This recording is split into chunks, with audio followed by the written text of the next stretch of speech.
परेशानियाँ दूर फरमाए, जो मकरूज़ हैं उनके कर्ज गैब से अदा हो जाए, जो बेरोज़गार हैं मौला इज़्ज़त वाला रोज़गार अता फरमाए, जो बारोज़गार हैं मौला रिज़्क़ में बरकत अता फरमाए, जो हज व ज़ियारत के मुश्ताक हैं मौला हज व ज़ियारत नसीब फरमाए, जो बे औलाद हैं मौला औलाद नरीना अता फरमाए, जो बाऔलाद हैं उनकी औलाद को नेक पाक और साले बनने की तौफ़ीक अता फरमाए।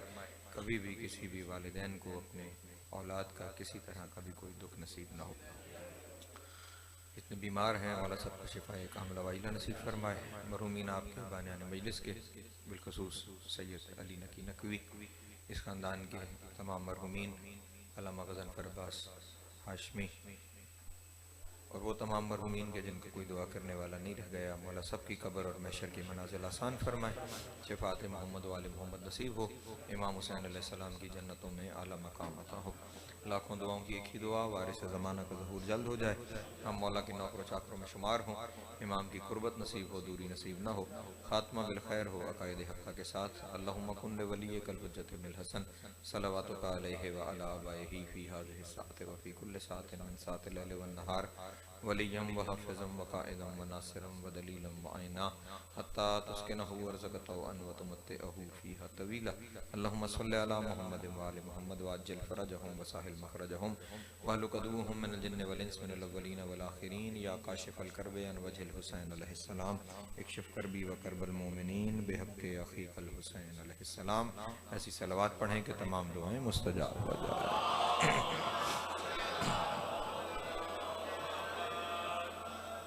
औज़ु बिल्लाहि मिनश शैतानिर रजीम बिस्मिल्लाहिर रहमानिर रहीम। अल्हम्दुलिल्लाहिल अव्वल बिला अव्वलिन काना क़ब्लुहु वल आख़िरु बिला आख़िरिन यकूना बअदहु क़सरतन रुयतिही अब्सारुन नाज़िरीन व अजज़तन नातिही अवहामुल वासिफ़ीन व सल्लल्लाहु अला अशरफिल अंबिया वल मुरसलीन व ख़ातमन नबिय्यीन अबिल क़ासिम मुहम्मद व आलिहि तय्यबीन ताहिरीन अल मअसूमीन शुरफ़ा अल्लज़ीना अज़हबल्लाहु अन्हुमुर रिज्सा व तहहरहुम तत्हीरा।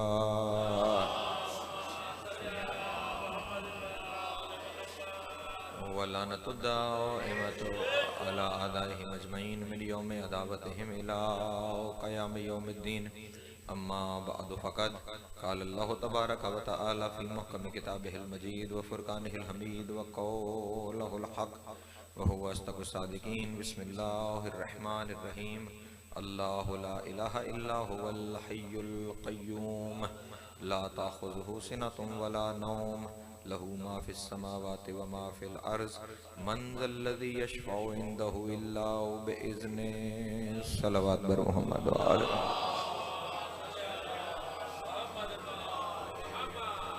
फिर भी एक दफ़ा मिल के आवाज़ बुलंद सलावत पढ़ना।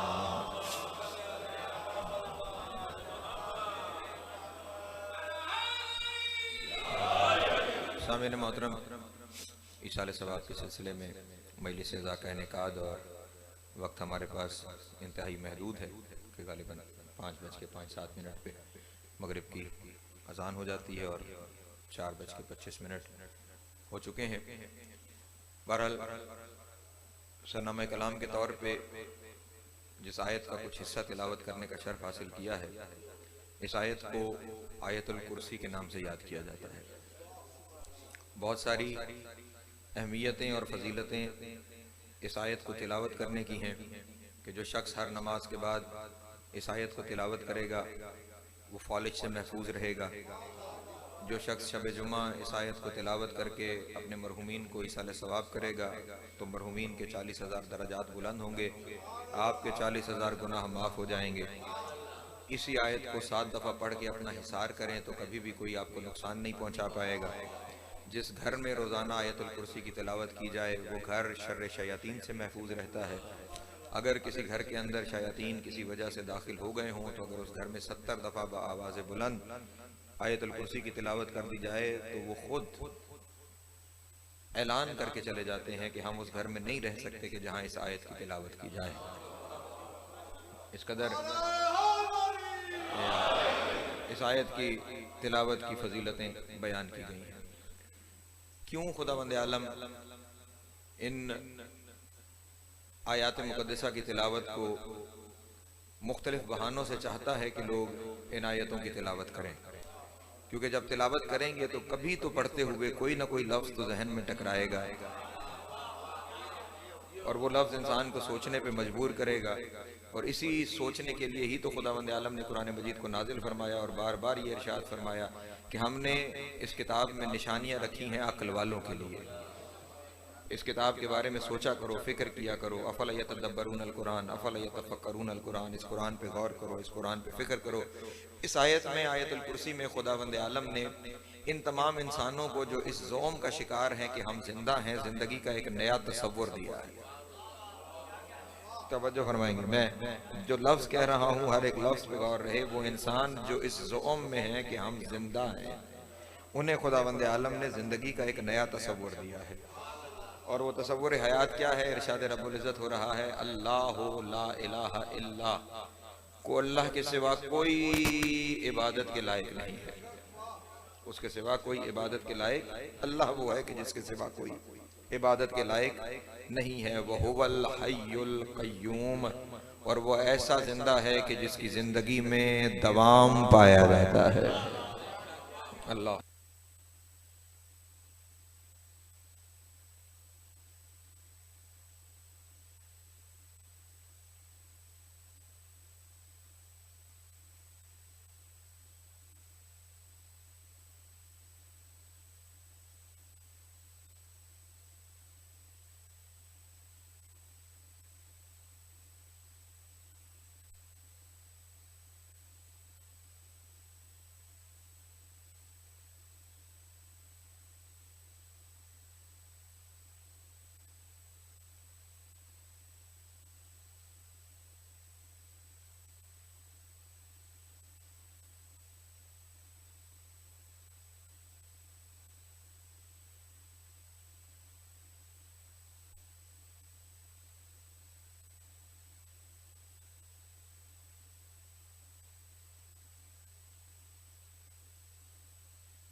हमारा सांस आना बंद हो जाएगा, वो तो जिस्मानियत का मोहताज ही नहीं है, उसका यहाँ तो सांस के आने जाने का मामला ही नहीं है, तो फिर वो कैसा जिंदा है? मुझे फरमाएंगे मेरे मोहम्मद, वो कैसा जिंदा है? इसका मतलब ये हुआ जिंदगी जिसे हम समझते हैं वो कुछ और है, और जिंदगी जिसे खुदा जिंदगी कहता है वो कुछ और है। हाँ, वरना जिसे हम जिंदगी कह रहे हैं ना, जो हमारे यहाँ जिंदगी है, इसके बारे में तो सूरह मुल्क में उसने इरशाद फरमा दिया था, तबारकल्लज़ी बियदिहिल मुल्क व हुवा अला कुल्लि शैइन क़दीर वल्लज़ी खलक़ल मौत वल हयात। अल्लाह वो है जिसने मौत और हयात को खल्क किया है। अल्लाह वो है कि जिसने मौत और हयात को खल्क फरमाया है, मौत और हयात को खल्क फरमाया है। इसका मतलब ये जो हयात मेरे और आपके पास है, ये तो एक तख्लीक है, ये तो एक मखलूक है, और हर मखलूक ने एक दिन खत्म हो जाना है। हर मखलूक ने एक दिन फना की जानिब सफर कर जाना है, खत्म कर जाना है। कुल्लु मन अलैहा फ़ान, हर चीज ने फना हो जाना है, हर मखलूक ने खत्म हो जाना है। तो इसका मतलब ये जिंदगी और ये मौत, जिसे हम जिंदगी और मौत समझते हैं, इस जिंदगी और मौत ने फना हो जाना है। फिर असल जिंदगी तो वो है जो उसकी जिंदगी है, असल हयात तो वो है जो उसकी हयात है, जो सांसों के आने जाने की मोहताज नहीं है। तवज्जो फरमाएंगे, जो सांसों के आने जाने की मोहताज नहीं है, वो हयात क्या है जो सांसों के आने जाने की मोहताज नहीं है? अल्लाह ने मोहतरम उसने हमें ये हयात का तसव्वुर दिया है कि हयात उसे ना समझना कि सांस आ रही है तो हयात है, सांस चली गई तो ममात हो गई। नहीं, जब तक तुम लोगों के जहनों में मौजूद हो तुम जिंदा हो।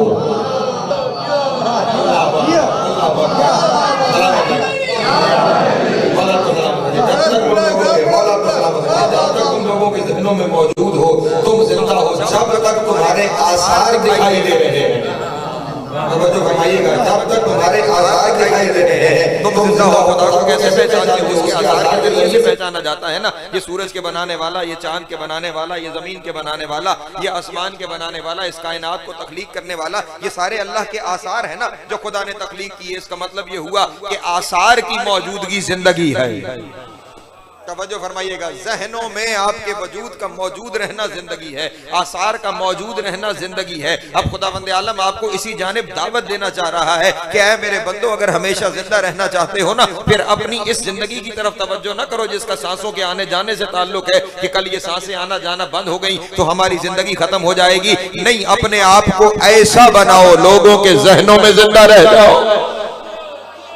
अल्लाह अकबर, सलामत रहे, मौला आपको इज्जत अता फरमाए। जनाब सैयद आपको सलामत रखें। या अपनी हयात को ऐसा बनाओ, अपनी हयात को ऐसा बनाओ लोगों के जहनों में जिंदा रह जाओ, लोगों के जहनों में तुम्हारा तसव्वुर बाकी रह जाए, और सिर्फ तुम्हारा तसव्वुर न बाकी रह जाए, ऐसे आसार छोड़ जाओ जो आसार तुम्हारी जिंदगी की दलील बन जाए।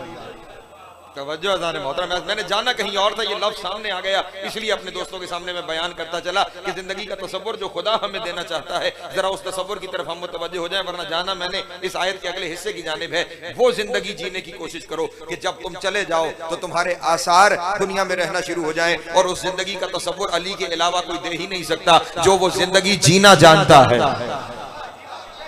जो वो जिंदगी जीना जानता है, जो जिंदगी खुदा दुनिया को देना चाहता है, जो जिंदगी खुदा बंदों को देना चाहता है। मेरे मौला दुनिया वालों को कह के चले गए, ख्याल रहो अगर जीना है ना तो फिर ऐसे रहो, फिर ऐसे रहो कि जब तक तुम बज़ाहिर जिंदा हो, जिन्हें लोग जिंदा कहते हैं तो लोग तुमसे मिलने की ख्वाहिश करते रहे, लोग तुमसे मिलने की तमन्ना करते रहे, और अगर उनकी आंखों से ओझल हो जाओ तो लोग तुम्हें याद करते रहे। अल्लाह अकबर, अली हक।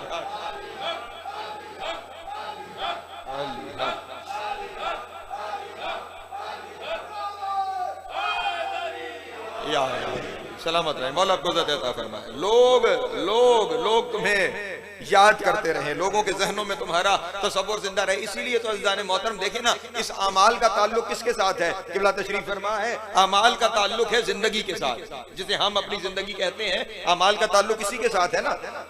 ये जिसे हम जिंदगी कह रहे हैं, बल्कि चले छोड़े, जिसे हम जिंदगी कह रहे हैं उसे छोड़े, अमाल का ताल्लुक है हयात के साथ। हयात है तो अमल है, और हयात नहीं तो अमल। अगर सांस बंद हो जाने से बंदा मर जाता है तो अल्लाह उसके अमाल का दफ्तर बंद क्यों नहीं करता? हाय हाय, पढ़े लिखे दोस्त तशरीफ फरमा है मेरे यहाँ पर, अगर बंदा सांस के बंद हो जाने से मर जाता है तो अल्लाह उसके अमाल का दफ्तर बंद क्यों नहीं करता? चलो जो मर जाते हैं उन्हें छोड़ते हैं, हम अपनी बात करते हैं। अगर मर ही गए तो फिर कब्र में लिटाकर या फुला इब्ने फुला इस्मा इफहम या फुला इब्ने फुला, नहीं तवज्जो फरमा रहे। अली हक,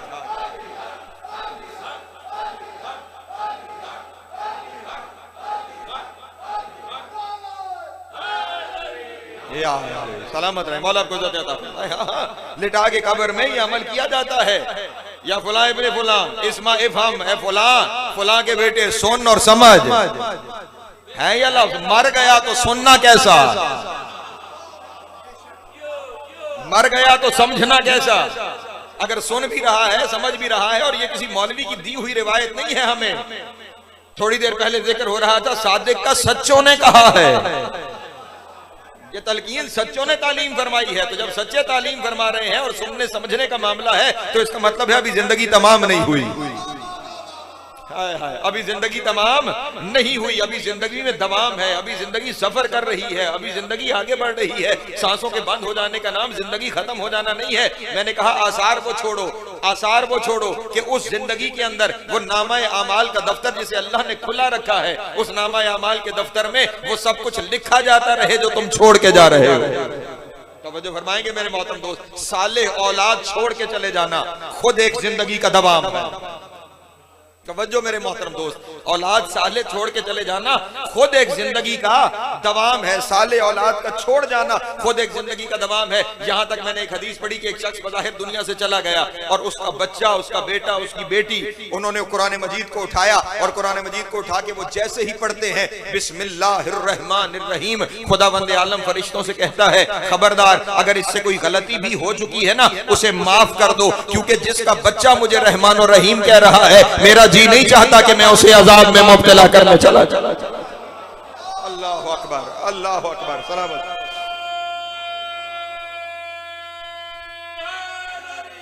या जिसकी औलाद मुझसे ये तवक्को रखती है कि मैं रहमान हूँ, मैं रहीम हूँ, फिर मैं नहीं चाहता कि मैं उस पर अजाब करूँ। और अब ये जो बच्चा जो कुछ करता जा रहा है ना, इसी की औलाद है, इसी की तरबियत का नतीजा है। इसका किया हुआ भी उसके खाते में लिखते रहो।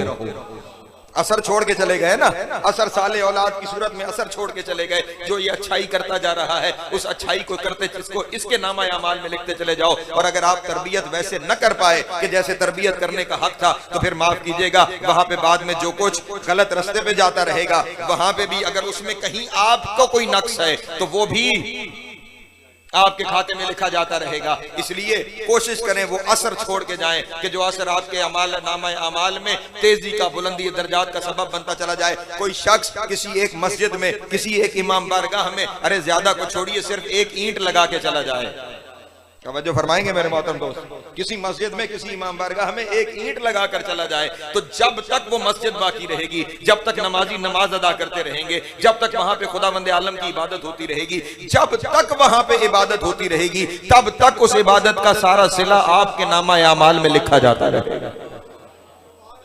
मैं यूं जुमला बदल के कह दूं तो ज्यादा आसानी रह जाएगी। उस मस्जिद में जिसमें आपके नाम की ईंट लगी हुई है, उस मस्जिद का बाकी रहना आपके जिंदा होने की दलील बन जाएगा कि आप जिंदा है, आप जिंदा हैं, आप जिंदा हैं और आप जिंदा हैं। और जो मकतबे अहले बैत के साथ मुंसलिक हो जाते हैं, खुदा की कसम फिर उनकी खुशकिस्मती के तो क्या कहने, उनकी खुशकिस्मती के क्या कहने। मैंने अभी आपके सामने कहा ना, अगर छोड़े हुए बेटा है, भाई है, बाप है, इर्द गिर्द के लोग हैं जिनके साथ वो रहता था, जिनकी जिंदगी में उसका कोई अमल दखल था, उसके जाने के बाद सिर्फ बिस्मिल्लाहिर्रहमानिर्रहीम पढ़ते हैं तो खुदावंद आलम गुनाहों को बख्श देता है। तो हमने तो जहां से ताल्लुक कायम कर लिया, हमारे यहाँ तो क्या कहने, अभी दुनिया से गए हुए 3 दिन नहीं गुजरे थे, एक पूरी साफ बिछ गई। उस साफ पे बिस्मिल्लाहिर्रहमानिर्रहीम भी कहा गया, उस पे अल्हम्दुलिल्लाह रब्बिल आलमीन भी कहा गया, उसमें उन सब का जिक्र किया गया जिनका जिक्र खुदा को पसंद है। अल्लाह अकबर, अल्लाह अकबर, सलाम। उसमें उन सब का जिक्र किया जा रहा है कि जो जिक्र खुदा को पसंद है। तो जो एक बिस्मिल्लाहिर्रहमानिर्रहीम के तस्करे पर सारे गुनाहों को माफ कर देता है, सारे अजाब को हटा लेता है, फिर अल्लाह जाने कि जब बिस्मिल्लाहिर्रहमानिर्रहीम से मामला आगे बढ़कर उस खानदान के जिक्र पे चला जाएगा जो उसके रहमान और रहीम होने का मजहर है।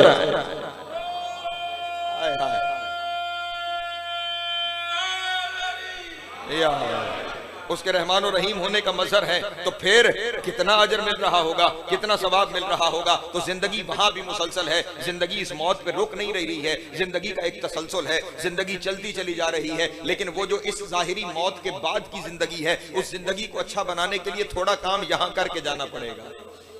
तवज्जो है, वो थोड़ा काम यहाँ पे करके जाना पड़ेगा। और ख्याल रहे, ये बात बहुत फैल जाएगी, बात मेरे पास बड़ा महदूद है। जिंदगी सिर्फ ये नहीं कि जो आपके पैदा होने के दिन से लेकर कब्र में जाने के दिन तक है। आपकी जिंदगी तब शुरू हो गई थी जब आलम अरवाह में आपकी रूह को तख्लीक किया गया था। अल्लाह अकबर, सलामत रहे, मौला इज्जत अता फरमाए।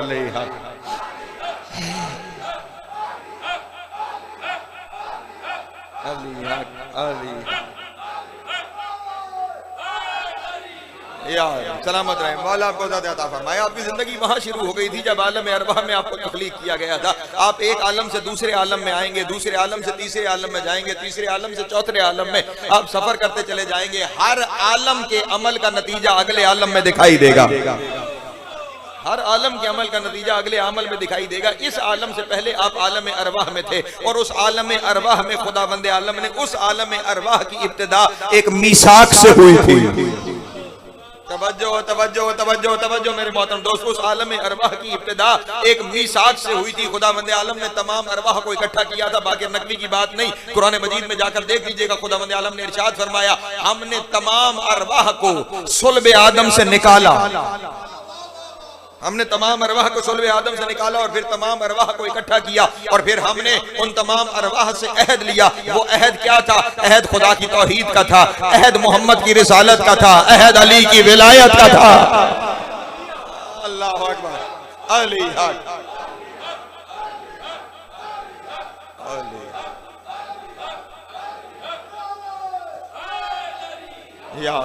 सलामत रहे, मौला आपको इज़्ज़त अता फरमाए। वहां पे अहद लिया गया था और जिन्होंने वहां पे उस अहद को, जो वहां पे अहद था, उस अहद को वहां जो अहद कर लिया था, तौहीद को ईमान लेकर ले आए थे, तौहीद को मान लिया था, रिसालत अमल का, उस अकीदे का नतीजा ये मिलेगा कि यहाँ वो उस घर में आएंगे जिस घर में पहले से अली रहता। अल्लाह अकबर, अल्लाह अकबर, सलामत रहे, मौला आपको इज़्ज़त अता फरमाए।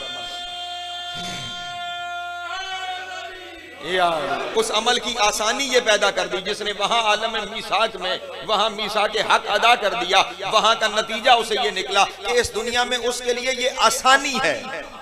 ये क्या है? आसानी है कि उस घर में भेज दिया गया जिस घर में पहले से विलायत का तज़किरा है, जिस घर में पहले से रिसालत का तज़किरा है, जिस घर में पहले से तौहीद का तज़किरा है। जिसने वहां तौहीद का इकरार नहीं किया उसे यहां भी किसी मुनकिर तौहीद के घर भेजा जाएगा।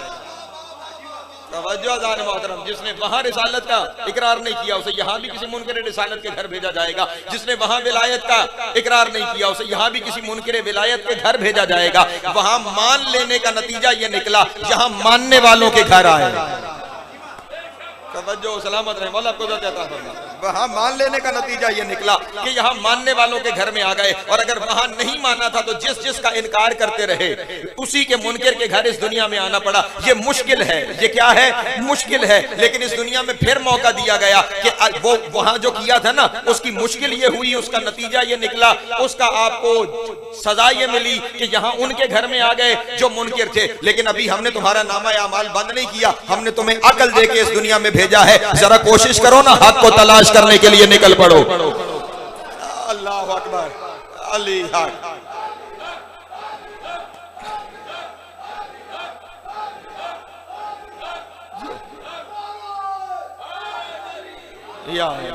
अब यहाँ पे ये तलाश हक जहमत है अपनी जगह, तलाश हक अपनी जगह जहमत है, कोशिश है। तलाश हक करना आसान तो नहीं है ना, कोशिश करनी पड़ती है, जहमत करनी पड़ती है, रिसर्च करनी पड़ती है, फिर जाके इंसान हक को पाता है। लेकिन चलो, तुमने जहमत की, तुमने कोशिश की, तुमने हक को पा लिया। अब जो हक को पा लोगे तो फिर अगले आलम में उसका नतीजा ये मिलेगा कि वो हक तुम्हारी कब्र में आ जाएगा। अल्लाह अकबर, अली अली हक।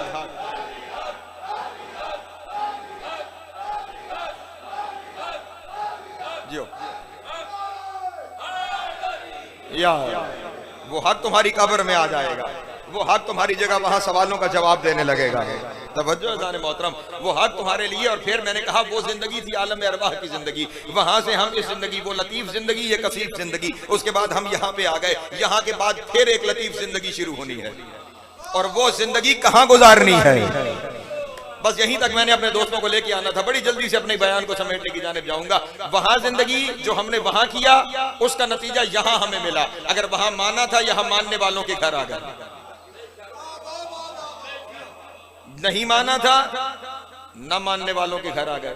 फिर जहमत करनी पड़ी, फिर कोशिश करनी पड़ी, फिर बड़ी मुश्किल से उस जहमत और कोशिश से गुजरते हुए एक सलवात पढ़े बाबा बुलंद आलिम।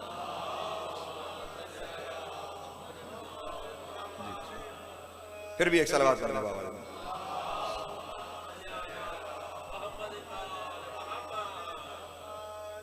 बात पहुंच रही है मेरे मोहतरम दोस्तों।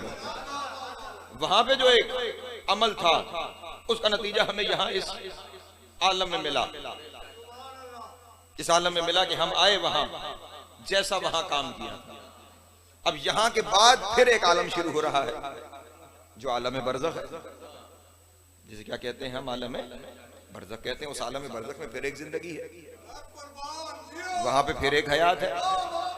जिस तरह यहाँ की हयात मुंसलिक थी पिछली हयात से, इस तरह वहां की हयात मुंसलिक है इस हयात से। तवज्जो अज़ान मोहतरम। अच्छा, यहां जो नतीजा मिला था वहां आलम अरवाह के अकीदे का नतीजा यहां मिला था। तवज्जो नहीं फरमा रहे। आलम अरवाह के अकीदे का नतीजा हमें इस आलम में मिला था। अब इस आलम के अकीदे का नतीजा आलम बरज़ख में मिलेगा। तवज्जो तवज्जो तवज्जो। इस आलम के अकीदे का नतीजा आलम बरज़ख में मिलेगा। आलम बरज़ख में अमल का नतीजा नहीं मिलेगा, क्योंकि अमल तो हयात के साथ मुसलसल है। तवज्जो नहीं फरमा रहे। अमल हयात के साथ मुसलसल है। अभी आपकी अमल का दफ्तर बंद ही नहीं हुआ तो हिसाब कैसे होगा? नहीं तवज्जो फरमा रहे। जब अमल का दफ्तर बंद ही नहीं हुआ तो फिर हिसाब कैसा? आपके यहाँ कोई नमाजें रह गई, अल्लाह ने छुट्टी दे रखी, बाद में आपका बड़ा बेटा पढ़ दे, आप कोई माल छोड़ गए, उस माल में से इजारे पे पढ़वा ली जाए। नहीं तवज्जो फरमा रहे। इजारे पे पढ़वा ली जाए। रोजा बड़ा बेटा रखे, नहीं रख पा रहा, इजारे पे रोजे रखवा ले, तो आप तो चले गए, दफ्तर अभी खुला है। तवज्जो फरमा रहे। दफ्तर अभी खुला है। मैंने कहा ईंट आप मस्जिद में लगा गए, हर जब तक नमाजी आता रहेगा हर नमाज में से हिस्सा जाता रहेगा। बारगाह में आपके नाम की कालीन बिछ गई, जब तक उस पे अज़ादार बैठते रहे।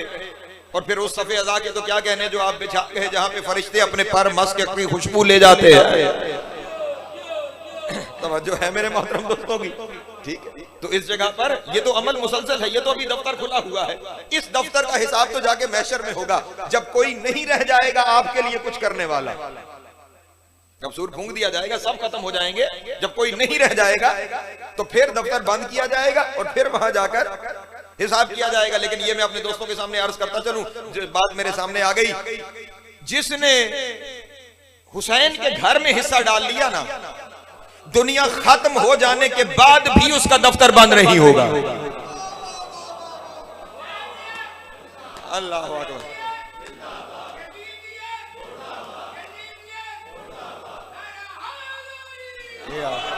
नकीब साहब दुआ चाहूंगा यहाँ पे। जिसने हुसैन के घर में, जिसे इमाम बारगाह आप कहते हैं, जिसने जहां जहां हुसैन, बल्कि सिर्फ बारगाह नहीं, जहां जहां हुसैन का तज़किरा होता है, जिसका वहां हिस्सा शामिल हो गया, दुनिया खत्म हो जाने पर भी उसका दफ्तर नहीं बंद होगा। और जब दफ्तर नहीं बंद होगा फिर उसका हिसाब नहीं होगा। ये मैं क्यों कह रहा हूं कि उसका दफ्तर बंद नहीं होगा? मैंने कहा दफ्तर उन चीजों का बंद हो जाएगा जो खत्म हो जाएंगी। आपकी नस्ल थी, खत्म हो गई, सूरज फूंक दिया गया, कायनात खत्म, दफ्तर बंद। आपने कुआं खोदा था, जमीन खत्म, दफ्तर बंद। तो जो है आपने किसी और अच्छी जगह पे कोई काम किया था, दुनिया खत्म, दफ्तर बंद। लेकिन जहां जहां हुसैन का तज़किरा होता है ना, इस बारे में मेरे मासूम का इरशाद है, कयामत का ज़ल्ज़ला आने से पहले जहां जहां हुसैन का जिक्र होता है उस जमीन को उठा लिया जाएगा। हाय हाय हाय हाय, अल्लाह अकबर। उस जमीन को उठा लिया जाएगा, उसे फना नहीं है, उसे फना नहीं है, उसे उठा लिया जाएगा। और इतनी बुलंदी पे खुदावंद आलम उसे ले जाएगा कि जन्नत में बैठने वाले जिक्र हुसैन होने वाली जगहों को सितारों की तरह देखेंगे। हाय हाय, अल्लाह अकबर, अल्लाह अकबर। लब्बैक या हुसैन,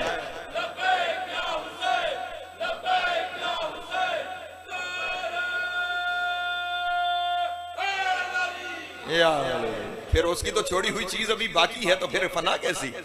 फिर दफ्तर का बंद हो जाना कैसा?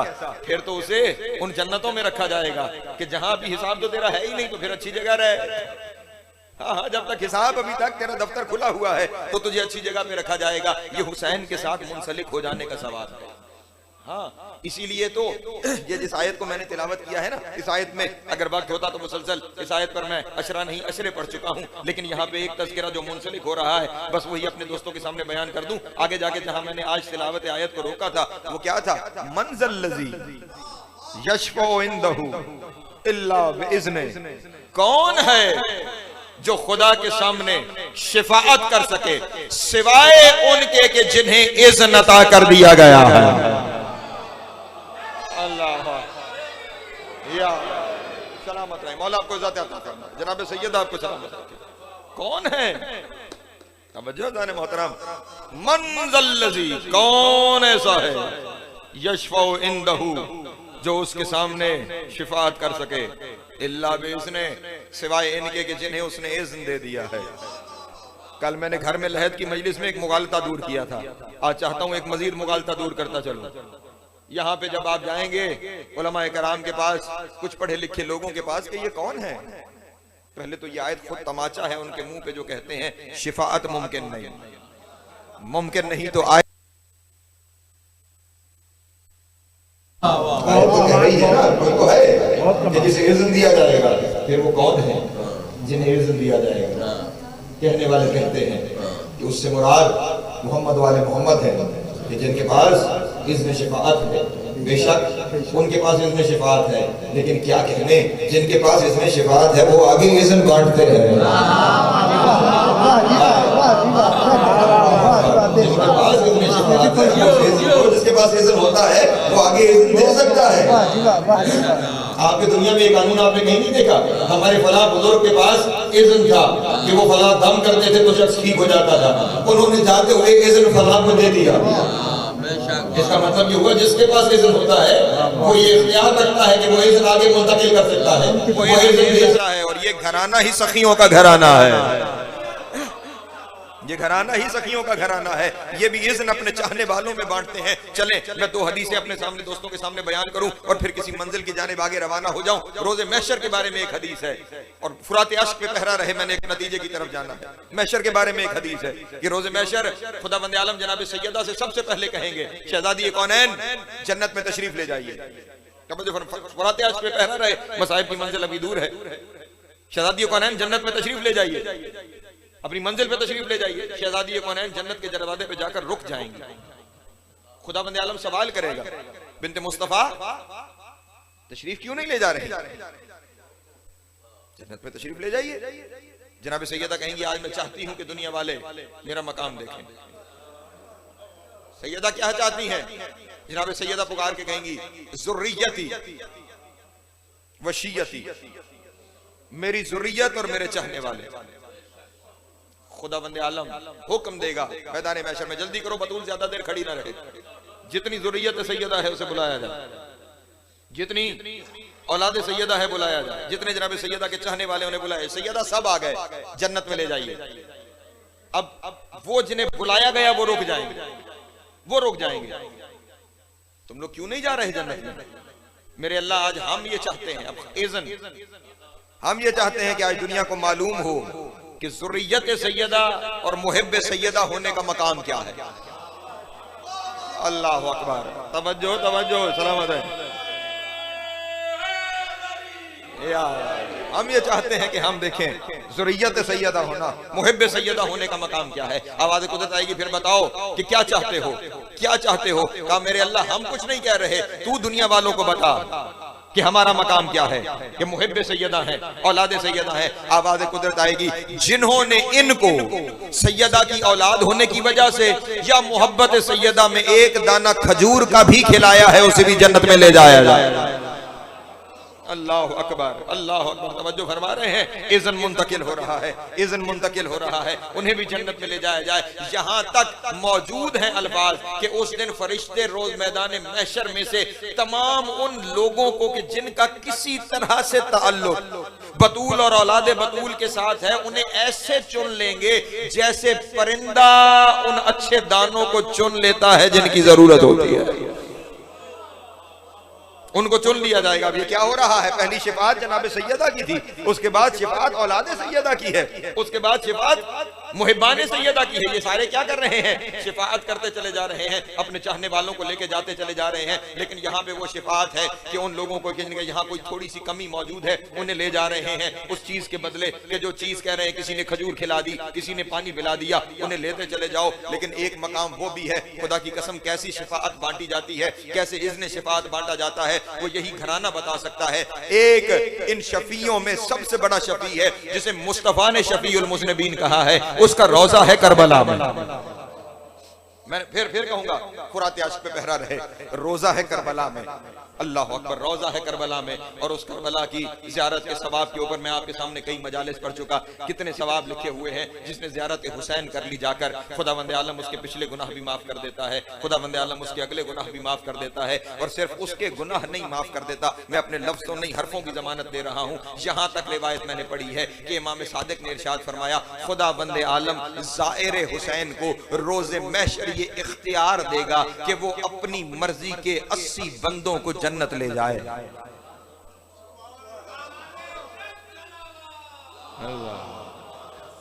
अल्लाह अकबर।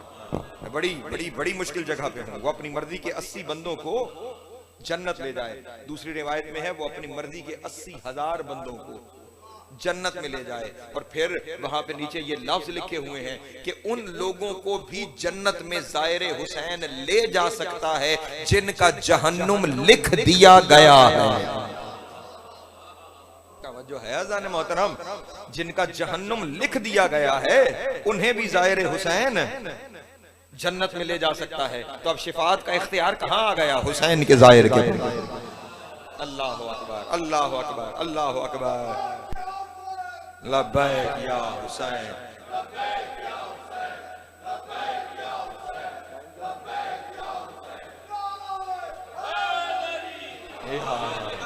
वो ज़ाहिर हुसैन ले जाएगा। और वो फिर जो वो तो चले जन्नत की बात है ना, मैं बस एक बात मुकम्मल करूं। ये जो आलम बरज़ख है ना, ये जो आलम बरज़ख है, क्या कहने हुसैन इब्न अली के करम के, क्या कहने हुसैन इब्न अली के एहसान के, कि जो हुसैन के साथ वाबस्ता हो जाता है, जो हुसैन की अज़ादारी करता है, उसका मामला बड़ा अजीब है, उसका मामला बड़ा अजीब है। अज़ान मोहतरम, बस यही वाक़यात होते हैं कि जो ईमान में ताज़गी का सबब बनते हैं। बंगाल का एक मोमिन था, तवज्जो है आप हज़रात, उस शख्स ने रिवायतों में पढ़ते हुए ये फरमाने मासूम पढ़ा कि जो शख्स करबला में दुनिया से चला जाए और मदफून करबला में हो जाए, उसकी कब्र में फरिश्ते नहीं आते। नकीरैन उसकी कब्र में हिसाब लेने, उसका कब्र में कोई हिसाब नहीं। जो करबला में दुनिया से चला गया, करबला में दफन हो गया, उसका कोई हिसाब नहीं। जैसे ही उसने इस रिवायत को पढ़ा, बज़ाहिर एक गुनहगार आदमी था, घर में और कोई नहीं था, बस एक माँ थी। माँ से कहने लगा, माँ मैं करबला जा रहा हूँ, मुझे कब्र के हिसाब से बड़ा डर लगता है, मैं नहीं दे सकता कब्र का हिसाब, मैं करबला जा रहा हूँ। माँ ने बड़ा रोका, उसने कहा नहीं, कब्र का मामला मुश्किल है, मुझे करबला जाना है। सफर करता हुआ बंगाल से करबला चला गया। हरम इमाम हुसैन अलैहिस्सलाम पे सलाम किया। मगरिब के करीब मौला अपने हरम के खादिम के ख्वाब में आए। उस जमाने में हरम शाम में बंद कर दिया जाता था। इमाम अलैहिस्सलाम ने उस खादिम को हुक्म दिया कि सब लोगों को भेज देना, ये हरम में रहे, ये हरम से ना जाए, रात हरम में गुजारे। लीजिए, खादिम ने कह दिया कि हुक्म मौला है, तू रात को यहाँ पे रह। अब क्या है, क्योंकि खादिम रहा था तो वो मान तो उसने लिया, लेकिन अभी सोचता रहा कि पता नहीं मौला ने कहा भी है या नहीं कहा, मुझे यहाँ क्यों रोक लिया गया। बहरहाल रात गुजरती चली गई। जैसे जैसे रात गुजरती चली गई, अब क्योंकि मौला के पास बैठा हुआ था, मौला से गुफ्तगू कर रहा था कि मौला, वतन छोड़ के आपके हुजूर आ इसलिए गया हूँ कि मैंने ये आपकी औलाद की बताई हुई रिवायात में ये बात पढ़ी है कि यहाँ पे अगर कोई दुनिया से चला जाए और मदफून हो जाए तो फिर उसकी कब्र में नकीरैन नहीं आते। इसलिए मैं यहाँ आ गया कि मैं वो हिसाब देने का हौसला नहीं रखता कि मैं नकीरैन के सामने हिसाब दे सकूँ। इसलिए मौला मैं यहाँ पे आ गया। बातें करते करते उसकी आंख लग गई। तवज्जो फरमाइएगा, आंख लग गई। आलम ख्वाब में वो कहता है कि मैंने देखा कि इमाम हुसैन अलैहिस्सलाम की हरम की दीवारों से ऊंट उतर रहे हैं। तवज्जो फरमाइएगा, इमाम के हरम की दीवारों से ऊंट उतर रहे हैं। दीवारें हरम की जितनी आज मौजूद है, हमेशा से बैरूनी दीवारें इसी तरह बुलंद रही हैं। ऊंट उतर रहे हैं। हर ऊंट पर 2 संदूक लदे हुए हैं। सैकड़ों की तादाद में, हजारों की तादाद में वो ऊंट उतर। वो कहता है मैं अपनी जगह से उठा, परेशान तो नहीं है ना।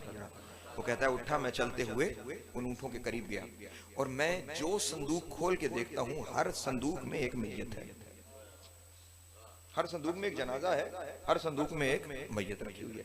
एक बंद किया, दूसरा, तीसरा, चौथा, जितने संदूक देखता हूँ सब में मैयत है। कहता मैं हैरान परेशान होकर फिर जरी के पास आके बैठा और मैंने कहा आका मौला, ये मैयतें इतनी कहाँ से आ रही हैं, ये मैयतें इतनी कहाँ से आ रही। कहते हैं उस वक्त मेरे मौला ने मुझे ज़ियारत करवाई और मौला ने फरमाया सुन, हमारा जो मुहिब दुनिया में जहाँ भी चला जाता है ना, जो हमारा आज़ादार है, हम फरिश्तों से कहते हैं उसे मेरे पास ले आओ। अल्लाह अकबर, अल्लाह अकबर। तवज्जो, मौला आपको सलामत रखे, मौला आपको सलामत रखे। चाहे वो जिंदगी में इस चीज की वसीयत कर सका या नहीं कर सका कि मुझे करबला ले जाना, मुझे नजफ ले जाना, नहीं, हमारा चाहने वाला, हमारा अज़ादार जहां दुनिया में चला जाए, हम ये वसीयत करते हैं, हमारी तरफ से ये हुक्म है कि उसकी जनाजे को यहाँ ले आओ, उसे यहाँ पहुंचा दिया जाता है। ये सारे हमारे चाहने वाले हैं, जो ये चाहते हैं ना, मोहब्बत करते हैं, हमारी अज़ादारी करते हैं, हम उन्हें यहाँ पे बुला लेते हैं, वो कहीं भी दफन हो जाए, हम उन्हें यहाँ बुला लेते हैं। जब यहाँ आ जाते हैं तो फिर यहाँ हिसाब नहीं, बस अता होती है, यहाँ सिर्फ अता होती है, जब आ ही यहाँ गए हैं। इसलिए तू बेशक बेफिक्र हो के अपने वतन वापस चला जा, जाके अपने माँ की खिदमत कर। जब तू दुनिया से जाएगा ना, हम तुझे यहाँ ले आएंगे। अल्लाह अकबर, हम अपनी मोहब्बत के सिले में हम तुझे यहाँ ले आएंगे, तू यहाँ आ जाएगा, तू हमारे पास पहुंच जाएगा। परेशान होने की जरूरत नहीं, जा वतन में जा और जाकर अपनी माँ की खिदमत कर। और हाँ, चला जा, वहां पे बंगाल में हुकूमत है आसिफ उद्दौला की, क्या कहने कि जिस हाकिम को हुसैन जानते हो, अल्लाह अकबर, जा, आसिफ उद्दौला की हुकूमत है, उसके पास चले जाना और आसिफ उद्दौला को कहना कि हुसैन कह रहा है कि फलां जागीर मैंने अपने इस चाहने वाले के नाम कर दी, इसे दे दो।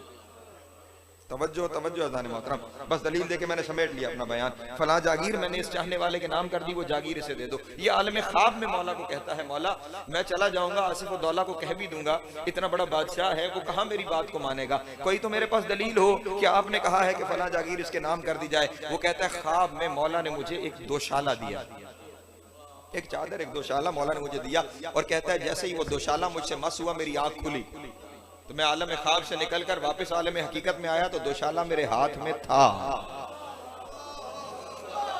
अल्लाह अकबर, अल्लाह अकबर। लेकिन आगे आगे हुसैन की करीमी सुनिएगा, वो दोशाला मेरे हाथ में था, कहता है वो मैं दोशाला लेके बंगाल वापस आ गया। जब मैं वतन वापस पहुंचा, मैं किसी तरह रास्ता बनाते हुए आसिफ उद्दौला के पास पहुंचा, और मैंने जाके आसिफ उद्दौला को कहा कि इमाम हुसैन अलैहिस्सलाम ने फरमाया है कि फलां जागीर मुझे दे दी जाए। आसिफ उद्दौला ने कहा, इमाम ने इतनी सी जागीर कही, मैं पूरी सल्तनत तेरे नाम करूं, हुसैन तो कहे, हुसैन तो कहे, पूरी सल्तनत तेरे नाम करूं, जागीर तेरी हुई, लेकिन तेरे पास कोई दलील है कि तुझे बादशाह हुसैन ने कह के भेजा है कि वो जागीर तेरे नाम कर दी जाए? उसने वो दोशाला निकाला और निकाल के कहा, ये आका ने दे के भेजा है दोशाला, दलील के तौर पे कोई जागीर मुझे दे दी जाए। उसने वो दोशाला लिया, अब तवज्जो कीजिएगा मेरे मोहतरम दोस्त, उसने आसिफ उद्दौला ने वो दोशाला लिया और अपने सिपाहियों को बुला के कहा कि इनके ऊपर पहरा कर दो, ये यहीं पे बैठे रहें, कहना कुछ नहीं, सैयदादा है, अज़ादार है, कहना कुछ नहीं, बैठा रहे, लेकिन यहाँ से जाने ना पाए जब तक मैं पलट के ना आऊं, जो ये दलील लाया है मैं उसकी तस्दीक कर दूं। तवज्जो अज़ान मोहतरम, बादशाह उसे छोड़ के चला गया, कुछ देर के बाद वापस आया और उसने कहा, तेरी दलील सच्ची है, तेरी दलील सच्ची है। तो उसने पूरा वाकया सुनाया था कि इमाम हुसैन अलैहिस्सलाम ने फरमाया, जो हमारा चाहने वाला मर जाता है उसे हम करबला में बुला लेते हैं, तेरी दलील सच्ची है, हुसैन ने तुझे ये दोशाला देकर भेजा। उसने कहा, बताइए तो सही कैसे मेरी दलील सच्ची है? उसने कहा, अभी कुछ दिन पहले मेरी बहन का इंतकाल हुआ, जो बड़ी अज़ादार थी, तूने कहा ना हुसैन अज़ादार को करबला बुला लेता है, तो मैं उसकी कब्र खोल के देखने गया था कि हुसैन ने करबला बुलाया है या नहीं बुलाया, और दलील मुझे इसलिए मिल गई, ये दोशाला मैंने अपनी बहन के जनाजे पे डाला था। अल्लाह अकबर, अल्लाह अकबर, अजरो कमल अल्लाह, अजरो कमल अल्लाह। ये दोशाला मैंने अपनी बहन के जनाजे पे डाला था, हुसैन ने वही मेरी बहन का दोशाला मुझे देकर ये भी खबर कर दी कि तेरी बहन को मैंने बुला लिया। और अपने हर चाहने वाले को भी हुसैन करबला में बुला लिया करते हैं। अज़ान मोहतरम, इस बहन के दोशाले से मुझे हुसैन की बहन की चादर याद आ गई। अजरो कमल अल्लाह, अजरो कमल अल्लाह, अजरो कमल अल्लाह। मौला आपकी हाय का, इस दोशाले से, इस चादर से मुझे हुसैन की बहन की चादर याद आ गई, वो चादर जो चादर ततहीर थी, चादर जो चादर ततहीर थी, और करबला में ऐसी छीनी गई कि सिर्फ छीनी नहीं, सर जख्मी हो गया। अजरो कमल अल्लाह, अजरो कमल अल्लाह। वो करीम हुसैन जो दुनिया को बख्शवाने आया था, जो अपने बंदों पे इतना मेहरबान है, दुनिया ने उस हुसैन के साथ जुल्म ये किया कि उस हुसैन के टुकड़े किए गए, उस हुसैन का लाशा करबला के बन में तकसीम किया। अजरो कमल अल्लाह। वक्त मेरे पास बहुत महदूद रह गया, बस एक रिवायत अगर बयान कर दूं तो वो रिवायत ही मेरे और आपकी बख्शिश के लिए भी, जिन मरहूमीन की बुलंदी दर्जात के लिए बख्शिश की मजलिस है, उनकी बुलंदी दर्जात के लिए काफ़ी हो जाएगी। अभी अयाम फातिमिया गुजरे हैं ना, इन अयाम फातिमिया में आपने अक्सर ये रिवायत सुनी होगी कि जब रसूल की बेटी को कफन पहना दिया गया, जनाजा घर में तैयार था और जनाजा उठाने से पहले अली ने अपने बच्चों से कहा, जिसने माँ से मिलना है वो मिले। अजरुकुम अल्लाह, अजरुकुम अल्लाह, अजरुकुम अल्लाह। जिसने माँ से मिलना है वो मिले। जनाब ज़ैनब भी आ गई, जनाब उम्मे कुलसूम भी आ गई, इमाम हसन भी आ गए। बच्चे माँ के जनाजे पे गिर के माँ के अलविदा कर रहे थे, माँ पे रो रहे थे।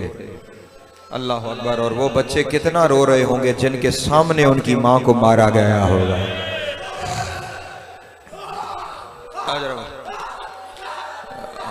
हौसला काज़मी साहब, मौला आपको शुक्र अता फरमाए, मौला आपको अजर अता फरमाए। वो बच्चे कितने रो रहे होंगे जिनके सामने उनकी माँ को मारा गया होगा, जिनके सामने उनकी माँ को जख्मी किया हो गया होगा, जो कब्र रसूल पे ये बयान करते रहे, नाना अम्मा बड़ी जख्मी है, नाना अम्मा बड़ी जख्मी है। वो बेटी किस तरह रो रही होगी जिसने माँ के जख्मों पे पट्टियां रखी है। अल्लाह अकबर। जिसने अपनी माँ को देखा है वो बेटी कैसे रो रही होगी। गिरिये की आवाजें बुलंद थी, गिरिये की आवाजें बुलंद थी कि अचानक अमीर कायनात ने देखा, अचानक अमीर कायनात ने देखा, देख के कहा, ज़ैनब मेरा हुसैन कहाँ है, ज़ैनब मेरा हुसैन कहाँ है। क्या हुसैन ने माँ से रुखसत नहीं होना, मेरा हुसैन कहाँ है। जनाब ज़ैनब ने कहा, बाबा वो कोने पे बैठा हुआ हुसैन रो रहा है, अकेला बैठा हुआ रो रहा है। बस ये रिवायत आपकी सुनी है, मैंने एक नतीजा देना है। चलते हुए अली हुसैन के पास आए और हुसैन क्या माँ से अलविदा नहीं होना, क्या माँ से अलविदा नहीं होना। हुसैन ने रोते हुए कहा, मेरी माँ फख्र मरियम, मैं फख्र ईसा। ईसा कहीं दूर था, मरियम दुनिया से चली गई, लेकिन उस वक्त तक ईसा नहीं आया जब तक माँ ने बुलाया नहीं, माँ ने बुलाया नहीं। मैं फख्र ईसा हूँ, आज माँ मुझे बुलाए। अल्लाह अकबर। आज माँ मुझे बुलाए तो मैं माँ से जाके मिलूं, मैं माँ से जाके अलविदा करूं। खुदा की कसम लफ्ज यही लिखे हैं कि जो हाथ 3 महीने पहलू से नहीं हटा, बंदे कफन टूट गए, वो दोनों हाथ कफन से बाहर आए। आजा मेरा करबला का गरीब हुसैन, आ जाओ मेरा 3 दिन का प्यासा हुसैन, आ जाओ मेरा नाज़नीन हुसैन, आ जाओ मेरा प्यारा हुसैन, आ जाओ मेरा लाल हुसैन। जैसे माए लाड से बुलाती है, हुसैन दौड़ता हुआ आया। हुसैन माँ के लाशे पे गिरा, माँ ने लाल को सीने से लगाया, माँ ने भी रोना शुरू किया, बच्चे ने भी रोना शुरू किया। लेकिन रोते रोते ज़हरा ने एक जुमला कहा, जानता है ना हुसैन, मैं इतनी जख्मी हूँ, 3 महीने मैंने हाथ पहलू से नहीं हटा सकी, लेकिन ये तेरा नाज है ना, तूने कहा माँ बुलाए, मैंने दोनों हाथ उठाए हैं और हुसैन तुझे बुलाया है। हुसैन माँ का उधार याद रखना, एक दिन मैं भी तब आऊंगी जब तू मुझे बुलाएगा, और जब मैं आऊंगी हुसैन तुझे मुझे बुलाना पड़ेगा। बस अज़ीज़ान मोहतरम 10वीं मुहर्रम को हुसैन का लाशा करबला के वन में बिखरा हुआ पड़ा था, जिसमें घोड़े ऐसे दौड़ाए गए थे कि सज्जाद ने कहा, मुझे अपने बाबा के पसलियों के टूटने की आवाजें सुनाई देती रही। हुसैन का लाशा करबला के वन में बिखरा पड़ा था। मातम नहीं करोगे, अमारियां उतरना शुरू हुई। एक अमारी से रसूल आए, एक से अली आए, एक से हसन आए, एक अमारी उतरी, वो वहीं पे अमारी रुकी रही। हुसैन ने कहा, नाना आप भी आ गए, बाबा आप भी आ गए, भैया आप मेरी माँ ज़हरा नहीं गई। रोकर कहा, हुसैन माँ का उधार याद है, आज माँ को बुलाना पड़ेगा, माँ फिर आएगी। बस ये रसूल का कहना था, कोई टुकड़ा लाश का वहां से उठा, अम्मा ज़हरा हुसैन यहाँ है, कोई टुकड़ा वहां से उठा, हुसैन यहाँ है। मातम करके ज़हरा ने कहा, बाबा मेरे बच्चे का लाशा बिखरा हुआ है, मेरा बच्चा करबला के वन में तकसीम हो गया।